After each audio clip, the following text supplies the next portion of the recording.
കഴിഞ്ഞ ദിവസം പരിപ്പ് കറി കണ്ടപ്പോഴേ മിന്നു എന്നോട് പറഞ്ഞതാണ് ഇന്ന് രാവിലെ സ്കൂളിൽ കൊണ്ടുപോകാനായിട്ട് എനിക്ക് പൂരിയും പരിപ്പ് കറിയും മാത്രം മതിയെന്ന്. ഇവിടുത്തെ സ്കൂളിലെ ലഞ്ച് ബോക്സിലൊന്നും നോൺ വെജ് റെസിപ്പീസ് അലൗഡ് അല്ല. അതുകൊണ്ട് കഴിയുന്നത് മാക്സിമം വെജ് റെസിപ്പീസ് തന്നെ വേണം നമ്മൾ കൊടുത്തു വിടാനായിട്ട്. വലിയ എരിവൊന്നും ഇല്ലാത്തതുകൊണ്ടാണ് കേട്ടോ ആൾ പരിപ്പ് കറി പിടിച്ചിരിക്കുന്നത്. കുറച്ച് എരിവൊക്കെ ആണെന്നുണ്ടെങ്കിൽ എനിക്കത് വേണ്ടാന്നൊക്കെ പറഞ്ഞ് മാറ്റി വെച്ചേനെ. അങ്ങനെ പൂരിയും പരിപ്പ് കറിയും വെച്ചിട്ടുണ്ട്. കൂടെ ഫ്രൂട്ട്സ് ആയിട്ട് ഞാൻ പേരയ്ക്കായിട്ടോ കൊടുത്തു വിട്ടിരിക്കുന്നത്. ഒരു പേരയ്ക്കയുടെ പകുതി ഇതേപോലെ ചെറുതായിട്ട് കട്ട് ചെയ്ത് കൊടുത്തിട്ടുണ്ട്. അതും അവിടെ ഇരുന്ന് കഴിച്ചോളും, കുഴപ്പമൊന്നുമില്ല. അല്ലെങ്കിൽ ബിസ്ക്കറ്റോ അങ്ങനെയൊക്കെ ആണെന്നുണ്ടെങ്കിലും കുഴപ്പമില്ല. ഈ ആപ്പിളൊന്നും കൊടുത്തു വിടുന്നത് അത്ര വലിയ താല്പര്യമൊന്നുമില്ല.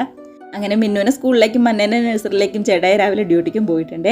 അപ്പോൾ ഉണ്ടായി കഴിഞ്ഞപ്പോൾ പൂരി മുഴുവൻ തീർന്നു പോയായിരുന്നു. പിന്നെ എനിക്കിനി മാവ് കുഴച്ച് വേറെ പൂരിയോ ചപ്പാത്തിയോ ഒന്നും ഉണ്ടാക്കാനായിട്ട് മടിയായതുകൊണ്ട് ഞാൻ സിമ്പിളായിട്ട് ബ്രേക്ക്ഫാസ്റ്റിൽ കാര്യങ്ങൾ ഒതുക്കി. ബ്രേക്ക്ഫാസ്റ്റിനായിട്ടുള്ള നമ്മുടെ ഈ പ്ലേയിൽ ഒരു മുട്ടയും അതേപോലെ തന്നെ പേരക്കയുടെ പകുതിയും ഒരു 3 റസ്ക്കും കൂടി ഞാൻ എടുത്തിട്ടുണ്ട്. ഈ റസ്ക് അത്യാവശ്യം വലിപ്പമുള്ള റസ്ക് കേട്ടോ, അതുകൊണ്ടാണ് ഞാൻ 3 എടുത്തത്. ചായയും കൂടി ആയിട്ടുണ്ട്. അങ്ങനെ നമ്മുടെ ബ്രേക്ക്ഫാസ്റ്റ് കംപ്ലീറ്റ് ആയിട്ടുണ്ട്. പോയിരുന്ന് ചായ കുടിക്കാവേ. മിന്നുവിന് എല്ലാ ദിവസവും ആലു പൊറാത്തയും അതേപോലെ തന്നെ ചപ്പാത്തിയും പൂരിയൊക്കെ കൊടുത്തു വിടുകയാണെങ്കിൽ അത്രയും ഇഷ്ടം. പിന്നെ ഇഡ്ഡലിയും വലിയ ഇഷ്ടം കേട്ടോ. ഇഡ്ഡലി സാമ്പാറും വേണമെന്നേ ഉള്ളൂ. ചമ്മന്തിയുടെ കൂടെ ഒന്നും കഴിക്കില്ലെങ്കിലും സാമ്പാറിൻ്റെ കൂടെ മിന്നു ഇഡ്ഡലി കഴിച്ചോളും. പിന്നെ മന്നയ്ക്കാണെന്നുണ്ടെങ്കിൽ വേറെ ഒരു കറിയും വേണ്ട, ഹർഷി സിറപ്പും അതേപോലെ തന്നെ ജാമും മാത്രം മതി എന്നുകൊണ്ടാണ് ആളിരിക്കുന്നത്. പക്ഷെ അതൊന്നും ഞാൻ കഴിയുന്നതും മേടിക്കാറില്ല. കടയിൽ പോയാലും അത് തീർന്നു പോയി എന്നൊക്കെ പറഞ്ഞുകൊണ്ട് ഞാൻ വരാറേ ഉള്ളൂ. ഇപ്പോൾ തന്നെ ഞാൻ അങ്ങനെ കഴിച്ച് പഠിച്ചു കഴിഞ്ഞാൽ വേറെ കറികളൊക്കെ കഴിക്കാനായിട്ട് വലിയ ബുദ്ധിമുട്ടായിരിക്കും.